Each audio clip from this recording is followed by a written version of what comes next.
you have a Georgia driver's license or any driver's license in the United States of America and it's signed on the back, you're saying when you sign this, that an officer asks you for it, you're going to produce it. That's not true at all. In this video, we find Sean from Long Island Audit engaging in an activity often referred to as a First Amendment audit at a law enforcement center in Rome, Georgia. This activity involves filming public areas, often with the intention of testing the limits of constitutional rights and law enforcement's adherence to them. Let's break down the encounter and explore potential legal violations and potential perspectives from the officers. This video was originally uploaded by Long Island Audit. The original video is posted in the description below. How you doing? Can we help you with something? Good. How are you? Doing well. How are you? Can we help you with something? Can I get your name and badge number, please? No, you cannot. Why can't I get your name and badge Why number? are you walking around filming? This is a restricted area. No, it's not. Can I get your name and badge number? No, sir, you may not. Can I get your name and badge number, sir? No. I can't get either of your name and badge numbers. No, sir, So- but know what you're here for. So then we're done talking. Okay. Can I get your name and badge number, ma'am? So none of you want to give me your name and badge number? No, sir. How do I know you're really police officers? Well, you're standing in the police department parking lot. This is a public You're park. filming- This is a you're public filming parking lot. police vehicle. This is a public parking lot. Okay. Public. You have business here at the police This, department? I do have business. Okay. This is a public parking lot. You clearly marked the areas that are restricted with restricted signs. Haven't gone in any of those areas. Okay, so are you refusing to leave the area? Do you have any identification? Do you suspect me of committing a crime? Do you have any identification? Do you have You- a driver's license that's signed on the back of it? Unless you have reasonable Do you have a articulable driver's suspicion, license with your signature on the unless back of it? unless you have reasonable articulable suspicion that I've committed a crime. In response to the officers' demands for identification, officers need reasonable suspicion of a crime. The Fourth Amendment protects individuals from unreasonable searches and seizures, which includes detaining individuals without reasonable suspicion of a crime.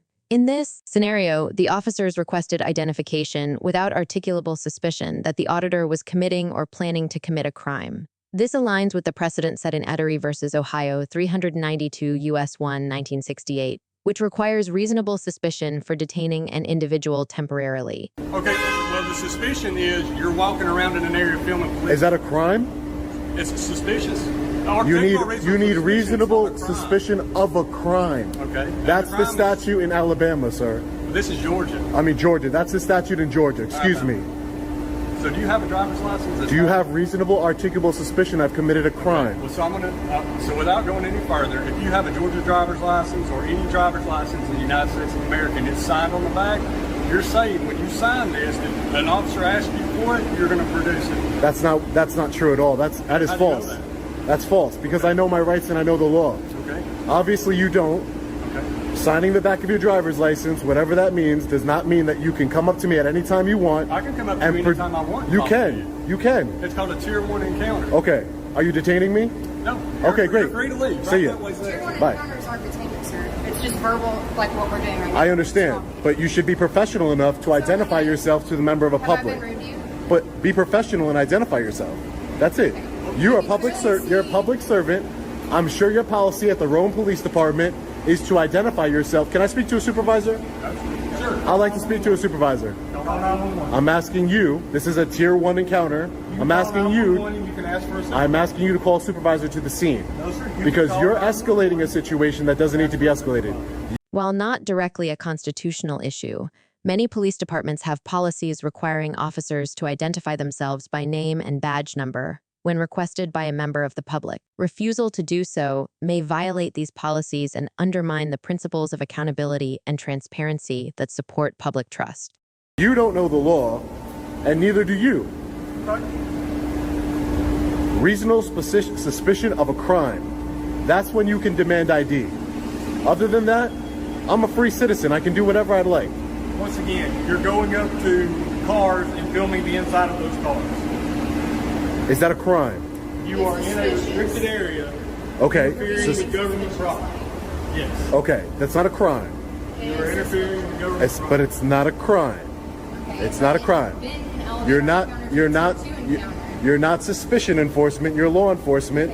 I understand you coming up to me and talking to me, but it would have de-escalated the situation even better if you would have identified yourself properly to a member of the public.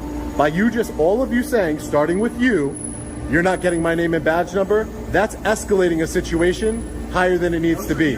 The officers may argue that the auditor's behavior, filming police vehicles and facilities, constituted suspicious activity that justified their inquiry. However, as stated in Brown versus Texas, 443 U.S. 47, 1979, mere presence in a high-crime area or engaging in unusual but lawful behavior does not constitute reasonable suspicion.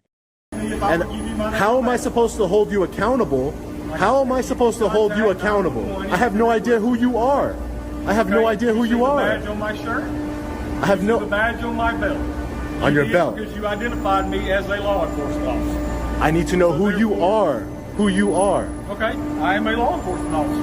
Who? Who are you? Who are you? What is your name and your badge number so I can hold you accountable? It's not my concern. Like I said, you can contact 911 and request a supervisor to come over here and you can speak with them. I would like a supervisor to come here to educate you guys, because obviously you think you can identify anybody who you want for any given reason because of a license. You're asking for my identification. Because you are the public servant. I am not. You work for the public. You work for the public. It is your policy to identify yourself to the public. You are in violation of your departmental policy as we speak. You don't even know what my policy is. I do know your policy because I looked it up before I came here. Your policy is to identify yourself to the public. And plus, it doesn't matter. First of all, it's just being professional. Well, so you're working. Courteous if somebody comes to you politely and asks you for identification. I will give you my identification. You give me your driver's license. Okay, I'll tell you what I'll do. I'll tell you my name if you'll tell me your name. You're the public servant here. I'm not going to play these games with you. I just told you. Give me, you're the one playing games. Let me tell you, you came in here and you're doing this to draw attention to yourself. I didn't draw attention to nothing. You came up to me.